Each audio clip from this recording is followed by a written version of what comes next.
Kamarpur railway station. দৌড়তে দৌড়তে কবির railway স্টেশনের ভেতরে ঢোকে। এক ভিখারি স্টেশনের বাইরে বসে ভিক্ষে করছিল। এমন সময় এক ভিখারি কবিরকে দৌড়তে দেখে বলে, আরে বই ছেলে।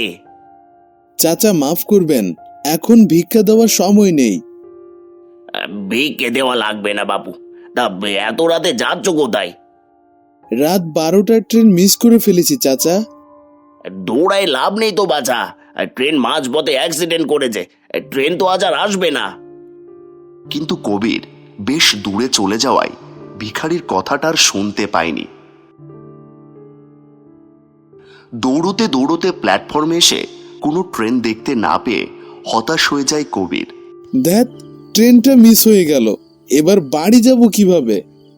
আশেপাশে একদম শুনশান নীরব জায়গা, কোথাও কেউ নেই। আশেপাশে তাকিয়ে কাউকে দেখতে না পেয়ে এই স্টেশনটা তো নীরব কেন? অবশ্য বেশ দেরিও হয়ে গেছে, গ্রামে এত রাতে কারো থাকারও কথা না।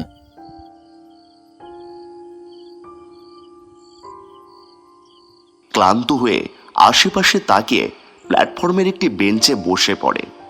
মাথা নিচু করে মন খারাপ করে ভাবতে থাকে, কাল মায়ের জন্মদিন, যদি আমি না পৌঁছাতে পারি তাহলে মায়ের মনটা অনেক খারাপ হবে।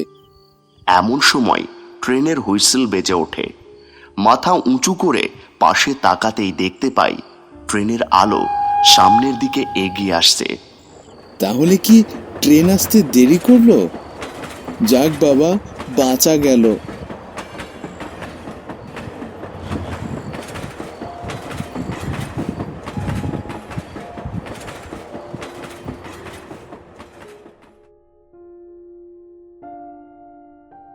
ট্রেন প্ল্যাটফর্মে এসে থেমে যায়। কিন্তু খুবই অবাক করা বিষয় হলো, একজনও ট্রেন থেকে নামে না। আজকে কি এই স্টেশনে নামার কেউ নেই? ট্রেনে কবির ওঠার সাথে সাথেই ট্রেন ছেড়ে দেয়।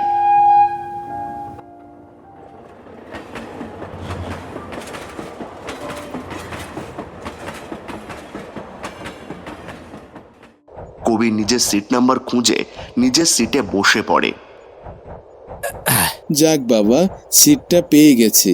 এখন সকালের মধ্যে পৌঁছে মাকে সারপ্রাইজ দিতে পারবো।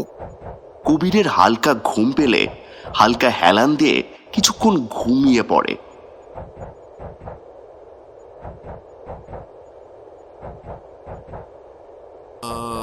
কিছুক্ষণ পর কবিরের ঘুম ভেঙে যায় একটা গুনগুন আওয়াজে। চোখ খুলে আশেপাশে ঘুটঘুটে অন্ধকার দেখতে পায়।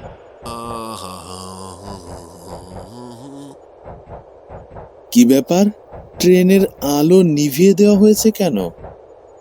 তখনও গুনগুন আওয়াজ।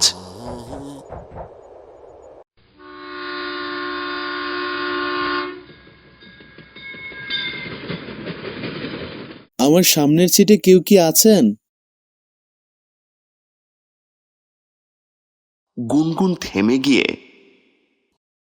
আমি ফজল, তোমার সামনে বসে আছি। আচ্ছা, আপনার কণ্ঠ শুনে মনে হচ্ছে আপনি বৃদ্ধ বয়সের কেউ। যেহেতু অন্ধকার, যদি কোনো সমস্যা হয় আমাকে বলবেন। আমি অন্ধকারেও দেখতে পাই। মানে? বুঝতে পারলে না কবির? আপনি আমার নাম জানলেন কি করে? আমাকে কি আপনি চিনেন? ফোনটারও চার্জ শেষ। চিনতাম না, কিন্তু তোমায় দেখার পর থেকে আমি তোমার সম্পর্কে সব জেনে গেছি। কে জানে কি বলছে লোকটি। তেমন একটা পাত্তা না দিয়ে আবার জিজ্ঞেস করে, আচ্ছা চাচা, এই আলো কেন নিভিয়ে দেওয়া হয়েছে জানেন কি? মৃত্যুর পর সব অন্ধকারই তো লাগবে। মৃত্যুর পর সব আলো নিভে যায়। কবির এবার বেশ ঘাবড়ে যায়। বাইরে থেকে আসা আবঝা আলোতে শুধু একটা ছায়া মূর্তি বোঝা যাচ্ছে। কবির ভয়ে কিছু বলতেও পারছে না। হঠাৎ ট্রেনের আলো জ্বলে ওঠে।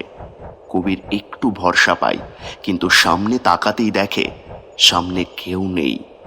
এসব কি হচ্ছে আমার সাথে? এই বগিতে তো একজন মানুষও নেই। এতক্ষণ আমি কার সাথে কথা বললাম? এমন সময় কবিরের ঘুম ভেঙে যায় একটি মেয়ের ডাকে। এই যে জনাব, শুনছেন? কে কে? আপনি যদি একটু সরে বসতেন, আপনার পাশের সিটটা আমার। ও আচ্ছা। দুঃখিত আপনার ঘুম নষ্ট করে দেওয়ার জন্য।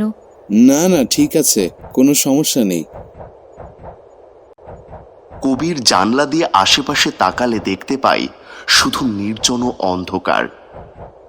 আপনি ট্রেনে কখন উঠেছেন? কিছুক্ষণ আগেই। কিন্তু এখানে আশেপাশে তো কোনো স্টেশন আছে বলে আমার মনে হয় না। ওই আর কি, ট্রেন চলছিল, উঠে পড়লাম। চলন্ত ট্রেনে কেউ কি উঠতে পারে?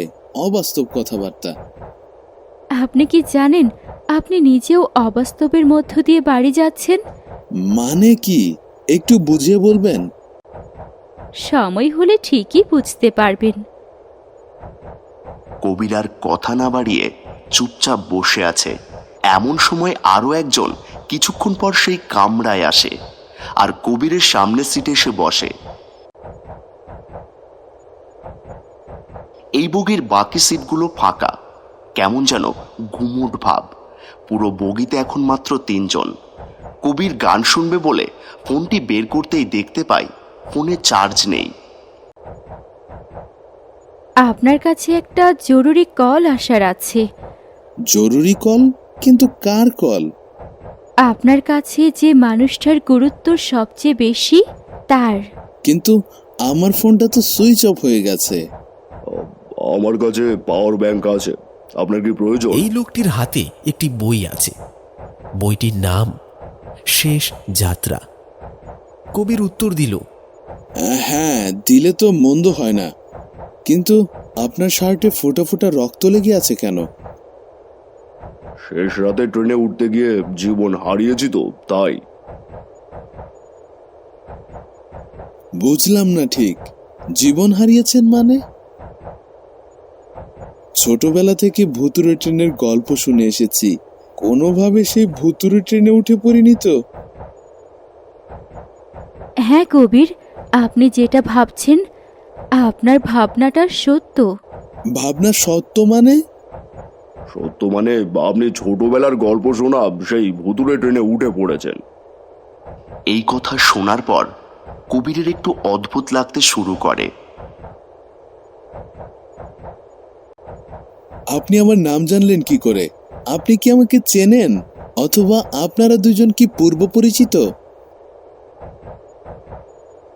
না, আমরা কেউ কাউকে চিনি না, কিন্তু আমাদের একটি সাময়িক পরিচয়। আমরা একই ট্রেনের সহযাত্রী। এই কথার পরপরই ট্রেনের আলো ফ্লিকার করতে শুরু করে। একটা অজানা হাড় হিম করা বাতাস জানলা দিয়ে ঢোকে।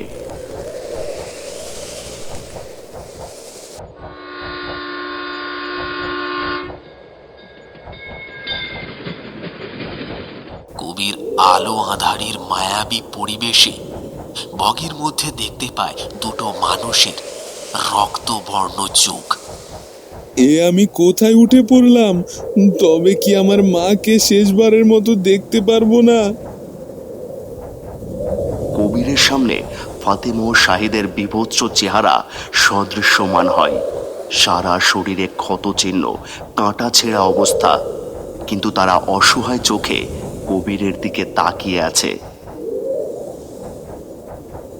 আমার এই বইয়ের মতোই এইটাই আমার শেষ যাত্রা ছিল কবির ভাই। বাড়িতে আমার 5 বছরের ছোট বাচ্চাটা একা রয়েছে। আমার আর বাড়ি ফেরা হলো না। বাচ্চাটা আমার মা মা করে হয়তো কেঁদেই চলেছে। আমাকে তোমরা কিছু করো না, আমি তো তোমাদের কোনো ক্ষতি করিনি।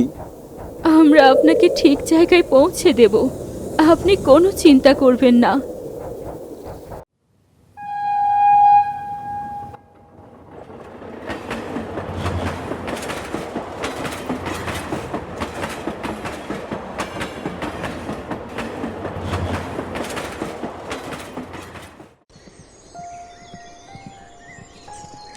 ট্রেনের বড় হুইসেলের শব্দে কবিরের ঘুম ভেঙে যায়। সে চোখ খুলে আশেপাশে দেখে ভোর হয়ে গেছে, আর এতক্ষণ সে স্বপ্নের মধ্যেই ছিল। যাক বাবা, চলে এসেছি। ব্যাগপত্র নিয়ে কবির নেমে যায় ট্রেন থেকে। কবির নামার সময় ট্রেনের বগির আশেপাশে অনেক রক্তের চিহ্ন দেখতে পায়।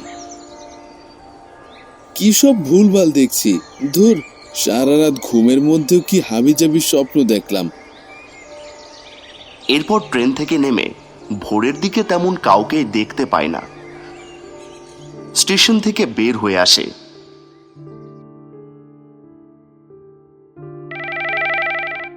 একটি ফোন আসে।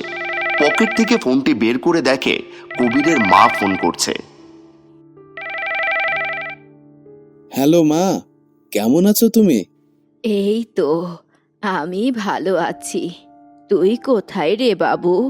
এই যে কেবল হিমপুর এক্সপ্রেস থেকে নামলাম স্টেশনে, বাড়ি ফিরছি। কি বলিস রে বাপ? খবরে দেখাচ্ছে ওই ট্রেন কাল রাত 9টায় অ্যাক্সিডেন্ট করেছিল, আর যাত্রীরা সবাই মারা গেছে। কাল কামারপুর 12টার পর থেকে কোনো ট্রেন ছাড়েইনি। কি বলছো মা এসব? আমি তো সেই ট্রেনেই ফিরলাম। হ্যাঁ রে বাবা, আমি তোকে মিথ্যে কেন বলবো? কাল রাত থেকে তোকে কল করেই যাচ্ছি, কিন্তু কল ঢুকছিল না। ঠিক আছে মা, আমি বাড়ি ফিরছি, পরে কথা বলছি। কবির পেছনে তাকিয়ে দেখে সেখানে কোনো ট্রেন থামানো নেই, বরং কোনো ট্রেনই নেই। কেবল তো ট্রেন থেকে নামলাম, ট্রেন গেল কোথায়? তখন ফাতিমার কথা মনে পড়ে। তবে কি মায়ের কাছে পৌঁছানোর জন্য মৃত আত্মারা আমাকে সাহায্য করলো?